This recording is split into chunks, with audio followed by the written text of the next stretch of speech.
Welcome to the final lecture on interspecies combat.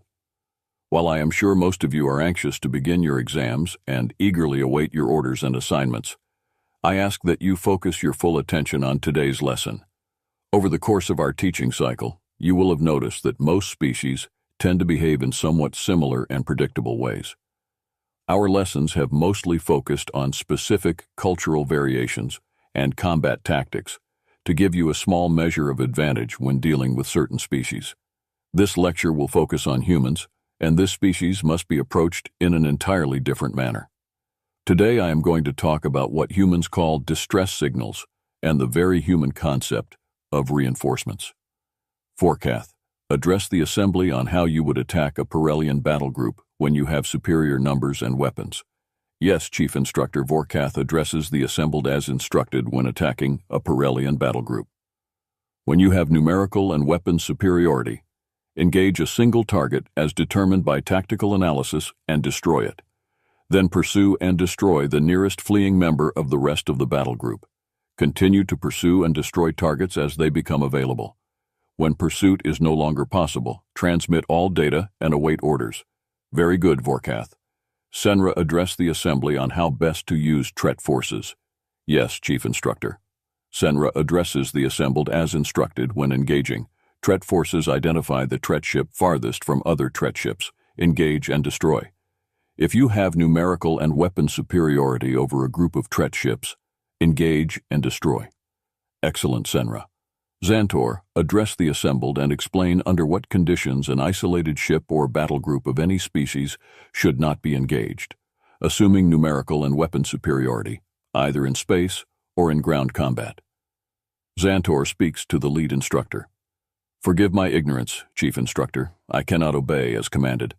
I am unaware of any circumstance in which an isolated ship or battle group of any species should not be engaged, assuming numerical and weapon superiority, either in space or in ground combat. I demand appropriate reprimands and punishments as the Chief Instructor sees fit for my failure. None will be necessary, Xantor. You may be seated. Your ignorance exists only because we have not yet begun instruction on the final species in our series of lessons. I sincerely apologize for asking a question to which I fully expected no answer. But I felt it necessary to fully illustrate the seriousness of our subject. I suspect that all of you felt that this question was ridiculous. While you obviously could not give any outward indication, I too was once in training, and I sympathize with those who may have wondered if your senior instructor was having a moment of mental deficiency. I assure you I was not. 10 cycles ago, our forces engaged a human battle group. They isolated a Tigris-class cruiser and began bombardment. Our forces had twice the numbers and 10 times the weapons. The entire human battle group held formation and engaged. Within a tenth of a turn, a second human battle group jumped in. What is more, even with the addition of this new battle group, our forces still had numerical superiority and 5-fold weapon superiority. The victory was achieved, but the losses were 20 times greater than the tactical analysis had predicted. 5 cycles later, a Carmack-class cruiser engaged a human merchant ship. Almost immediately, a Tigris-class human battle cruiser jumped into weapons range and engaged our cruiser, destroying it. Drail. I admire your discipline, but I have been teaching long enough to know when a student is struggling to believe. You may address the assembled. Yes, Chief Instructor. Drail addresses the assembly as instructed. Drail is honored to receive instruction from the lead instructor and is grateful for the lessons imparted, which will allow Drail to serve the Empire as a loyal officer of the fleet. Drail knows that the teachings of the lead instructor are true and necessary for this function. Drail. I have no doubt of the sincerity of your words, but in order for our dialogue to best serve the purpose of this lesson, I require your absolute honesty. Therefore, I command you to address this assembly with your true and complete thoughts on what I have just said, and I guarantee no sanction or censure. Further, I command that none of the assembled shall ever repeat your words to anyone not present. I remind the assembled that I have the authority to deem any part of these lessons to be classified at the highest level, and I so designate the remainder of this lecture. Drail, unless your next words are direct treason to the Emperor, you may speak freely with absolute impunity. Insult my parentage if you must, but you will speak openly to those assembled, no matter the pain it may cause you. Yes, lead instructor. Drail addresses the assembled as instructed. The lead instructor's statements defy all known military doctrine and logic itself. They are reminiscent of tales told by old naval crewmen in a state of intoxication. The Tigris-class battle cruiser is known to be a state-of-the-art warship, and while it is theoretically capable of defeating the Carmack-class cruiser, all space combat carries a significant risk of outcomes other than those assumed based on tactical analysis. The captain of the Tigris-class battlecruiser would be aware of the possibility of losing his ship to well-placed shots to its reactor core, or other tactics known to every fleet captain used to defeat ships superior to his own. Furthermore, the Tigris-class battlecruiser would certainly suffer damage and possible losses, even in the event of a decisive victory or during the retreat of the Carmack-class cruiser. No reasonable captain would risk such a ship to protect a merchant ship. Thank you, Drail. You speak truthfully and show an admirable understanding of military strategy and tactics. I commend your obedience to orders in the face of discomfort or uncertainty, and such skills will serve you well as a fleet commander one day. You may be seated. I want you all to think about his last statement. No sane captain. Indeed, in our first encounters with humans, it was assumed that many of them were insane, or that their fleets lacked discipline or a proper understanding of strategy and tactics. Indeed, even understanding what we do now, many consider them to be somewhat insane. Even if they are, that does not make them any less dangerous. On the contrary, it makes them more dangerous. I promise to introduce you to the human concept of distress signal and reinforcements. I will do so now.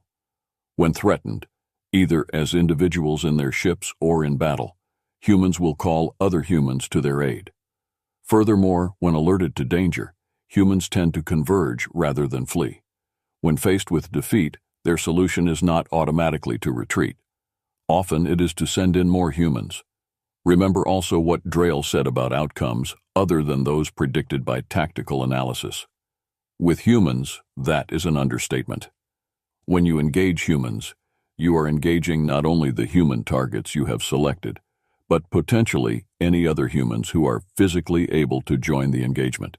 Yes, join the engagement. The human term is augmentation. While standard military doctrine states that when faced with an engagement without significant odds of victory, disengagement is the proper course, and if impossible, partial disengagement should be attempted. Most battles involve initiating an engagement with significant odds of success and inflicting maximum damage while the enemy is retreating. Human combat doctrine is different. Morcar, I acknowledge your request to ask a question. You may address the instructor. Yes, lead instructor. Morcar addresses the instructor as instructed. Morcar is honored and grateful for the opportunity to have his ignorance corrected by the lead instructor, and asks for forgiveness from the instructor and the assembled for interrupting the lecture. Lead instructor. Could the problem of humans summoning additional forces into combat not be solved by jamming communications before or during combat? Excellent question. Morcar. We have tried. Unfortunately, human ships and military units, and even individual members of the species, maintain constant low-level communication signals. Interruption of such signals is automatically interpreted as a distress signal. Even if such jamming is done before a distress signal is sent, it results in the immediate arrival of human forces, often in greater numbers than a normal distress signal. Remember the merchant ship that was defended by a Tigris-class cruiser? Our intelligence has verified an incident involving a malfunctioning communications device on another such ship. An entire subgroup of warships jumped directly into weapons range of the ship within moments of the malfunction, and another group of 3 support ships arrived shortly thereafter. Now let me see if I can predict the next question. Since jump drives and instantaneous subspace communications outstrips scanning capabilities by an almost infinite margin, how can you predict how many humans you can expect to encounter? Short answer, you can't. There is no way to know how many human ships are in range and available to join an engagement. Furthermore, There is no discernible pattern to how humans prioritize what assistance to provide under what circumstances. Sometimes, no help arrives. Sometimes, entire battle groups drop into orbit when a human civilian gets lost in the woods on Amatar. In this example, it is theorized that advanced orbital scanning was requested, and the commander did not want to split his battle group to send a single ship to find the lost human. Nonetheless, when in danger, humans do call other members of their species to their aid. And that aid is often in the form of overwhelming force. In fact, it is codified in both their laws and customs that distress signals must be responded to in some way whenever possible. Humans have even been known to join battles with allied species, whether or not the allied species is seeking a decisive victory or retreating. Whenever you deal with humans, or even friends of humans, you must be prepared for the almost instantaneous arrival of any number of additional forces. You must also expect no retreat. In any engagement with humans, you are encouraged to add a 50% chance of catastrophic defeat to whatever your tactical analysis indicates. You are also encouraged to completely remove the analysis variables related to pursuit in the event of a disengagement. Do not pursue fleeing human ships. You are buying time, and you should expect a battle group to jump in between you and your quarry. A human battle group is never alone.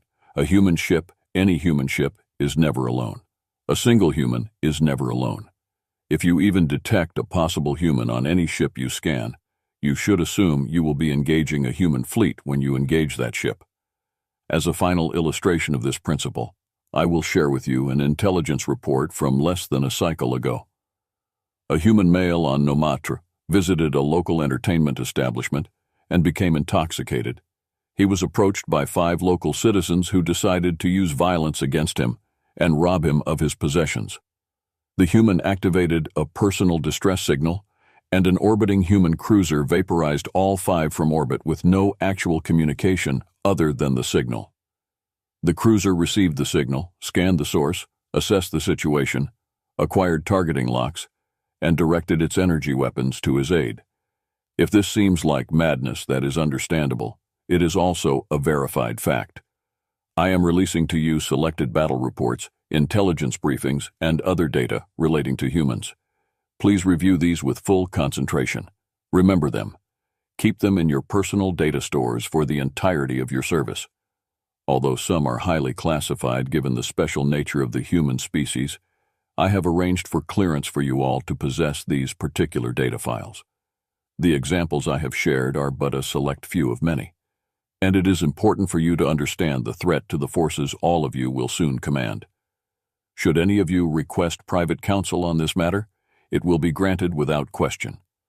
I ask all of you to set aside any trepidation you may have about making such a request. This is a special case and no record of your request will be noted, and the private counsel session will be completely classified with no records kept in your files. Glory to the Empire. You are dismissed.